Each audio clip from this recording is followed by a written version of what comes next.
YY analysis பற்றிய இந்த வீடியோவிற்கு உங்களை அன்புடன் வரவேற்கிறோம். ஒரு பிரச்சனையின் உண்மையான மூல காரணத்தை ரூட் காஸ் கண்டறிய உதவும் மிகவும் சக்தி வாய்ந்த மற்றும் பயனுள்ள முறையே YY அனாலிசிஸ் ஆகும். இந்த வீடியோவில் நாம் பார்க்கப் போவது ஒரு பிரச்சனை இருப்பதை அதன் அறிகுறிகள் சிம்டம்ஸ் மட்டும் காட்டுகின்றன. ஆனால் அந்த பிரச்சனை ஏன் ஏற்பட்டது என்பதை அதன் மூல காரணங்களே விளக்குகின்றன. எனவே பிரச்சனைகளை மேலோட்டமாக பார்க்காமல் அதன் அடிப்படை காரணத்தை கண்டறிந்து நிரந்தர தீர்வை உருவாக்குவதற்கு YY அனாலிசிஸ் எவ்வாறு உதவுகிறது என்பதை இந்த வீடியோவில் விரிவாக அறிந்து கொள்வோம். வாங்க தொடங்கலாம். இந்த வீடியோவில் ஒரு பிரச்சனையின் உண்மையான ரூட் காஸ் ஐ எவ்வாறு கண்டுபிடிப்பது, மேலோட்டமான அறிகுறிகளுக்கும் சிம்டம்ஸ் உண்மையான காரணங்களுக்கும் உள்ள வித்தியாசத்தை எவ்வாறு புரிந்துகொள்வது, உலகளவில் அதிகம் பயன்படுத்தப்படும் 5Y டெக்னிக் ஐ எவ்வாறு சரியாக பயன்படுத்துவது மற்றும் அதே பிரச்சனை மீண்டும் ஏற்படாமல் தடுக்க வலுவான செயல்முறைகளை எவ்வாறு உருவாக்குவது என்பதை நடைமுறை உதாரணங்களுடன் எளிமையாக கற்றுக்கொள்ளப் போகிறோம். வாங்க YY அனாலிசிஸ் உலகிற்குள் பயணத்தை தொடங்கலாம்.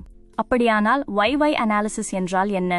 எளிமையாகச் சொன்னால், ஒரு பிரச்சனை ஏன் ஏற்பட்டது என்பதை கண்டுபிடிக்க தொடர்ந்து ஏன் என்ற கேள்வியை கேட்கும் ஒரு சக்தி வாய்ந்த பிரச்சனை தீர்க்கும் முறையாகும். ஒரு முறை ஏன் என்று கேட்டால் ஒரு காரணம் கிடைக்கும். அந்த காரணத்திற்கும் மீண்டும் ஏன் என்று கேட்போம். இவ்வாறு தொடர்ந்து கேள்வி கேட்டுக்கொண்டே செல்லும்போது பிரச்சனையின் உண்மையான மூல காரணத்தை அடைய முடியும். இந்த முறையின் நோக்கம் முதல் பதிலில் திருப்தி அடைவது அல்ல, மாறாக பிரச்சனையை உருவாக்கிய செயல்முறை சார்ந்த அடிப்படை காரணத்தை கண்டுபிடித்து நிரந்தர தீர்வை உருவாக்குவதாகும். இதுவே YY அனாலிசிஸ் இன் அடிப்படை தத்துவம். ஒரு நிமிடம் யோசித்து பாருங்கள். ஒரு இயந்திரம் நின்றுவிட்டால் அதை ரீஸ்டார்ட் செய்வது பிரச்சனையை தீர்த்துவிட்டதா? இல்லை, அது வெறும் தற்காலிக தீர்வு மட்டுமே.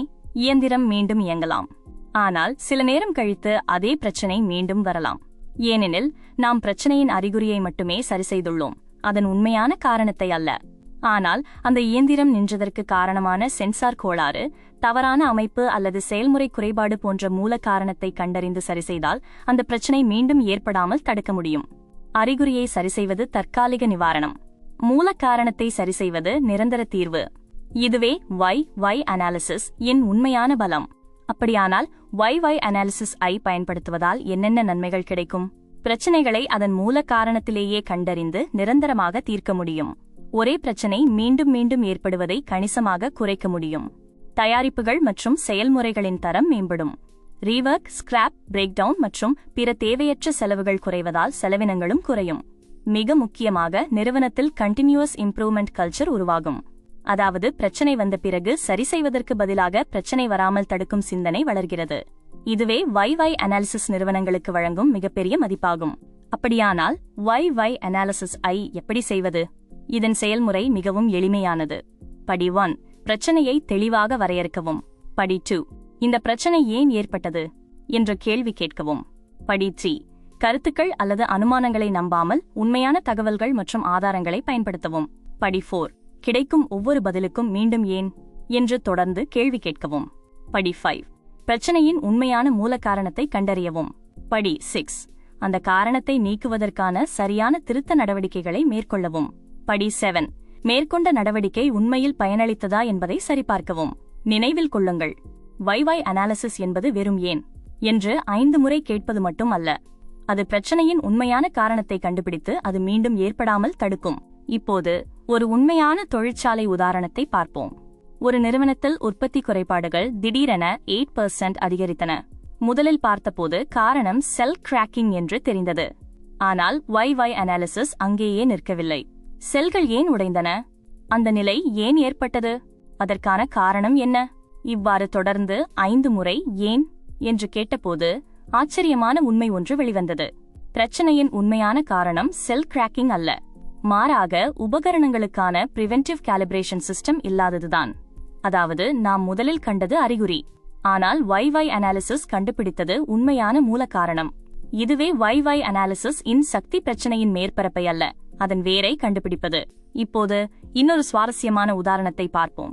ஒரு தொழிற்சாலையில் சால்டர் டிஃபெக்ட் ரேட் அதிகமாக இருந்தது. பிரச்சனை என்ன என்பது தெரிந்தது, ஆனால் அது ஏன் ஏற்பட்டது?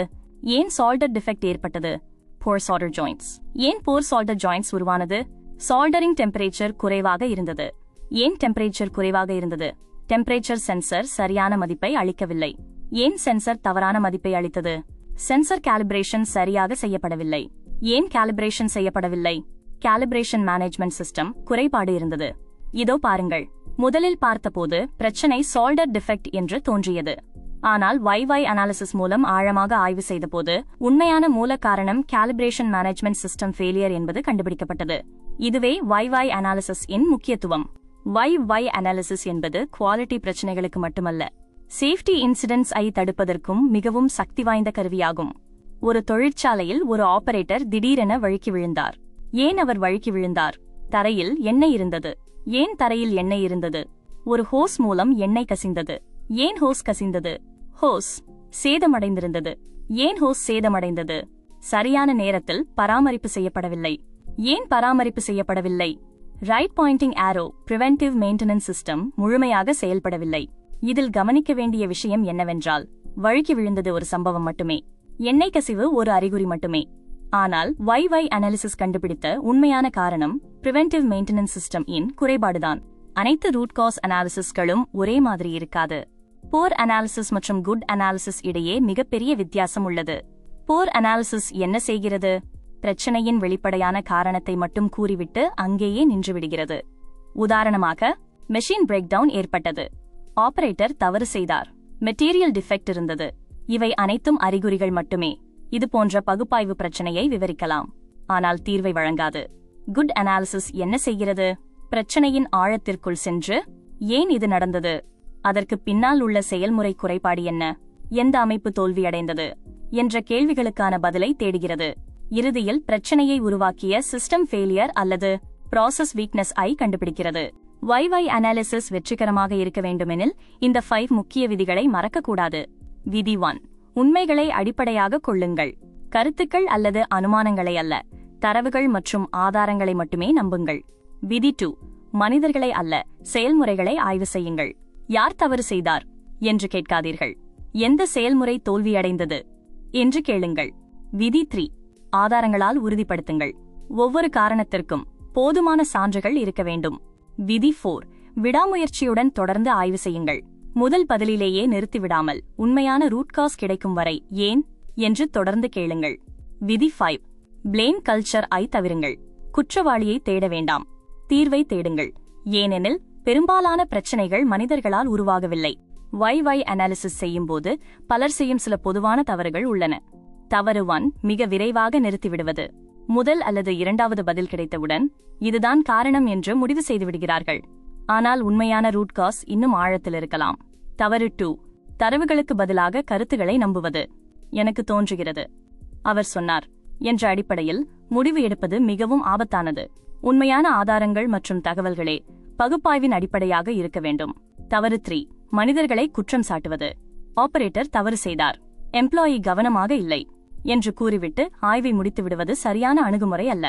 அதற்கு பின்னால் இருக்கும் செயல்முறை அல்லது அமைப்பு குறைபாடுகளை கண்டறிய வேண்டும். இந்த தவறுகள் அனைத்தும் ஒரே விளைவையே ஏற்படுத்தும்.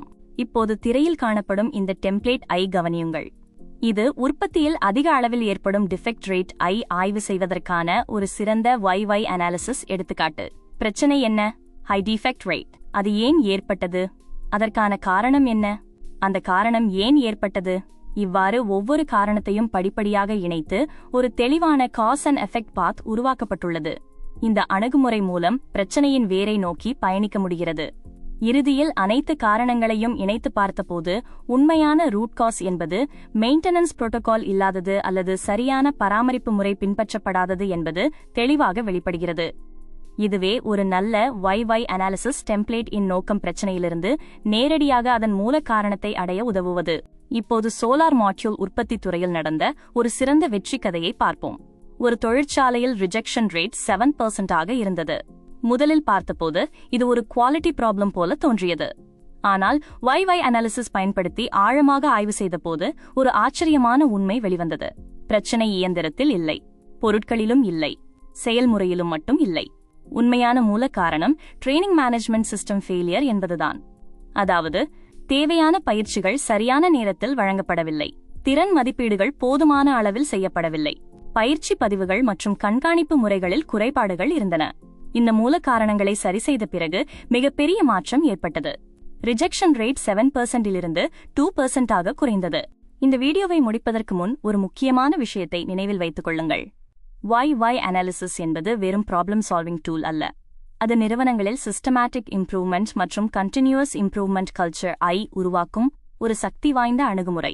இந்த முறையின் மூலம் பிரச்சினைகளின் உண்மையான மூல காரணத்தை கண்டறியலாம், மீண்டும் மீண்டும் ஏற்படும் பிரச்சினைகளை தடுக்கலாம், தரம், பாதுகாப்பு மற்றும் செயல்திறனை மேம்படுத்தலாம். நினைவில் கொள்ளுங்கள், ஒவ்வொரு பிரச்சினைக்கும் ஒரு காரணம் உண்டு.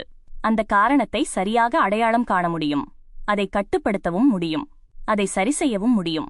பிரச்சினைகளை மறைப்பதற்கு பதிலாக அதன் மூல காரணத்தை கண்டுபிடியுங்கள். அதுவே உண்மையான முன்னேற்றத்தின் முதல் படி. நன்றி. மீண்டும் ஒரு புதிய கற்றல் வீடியோவில் சந்திப்போம்.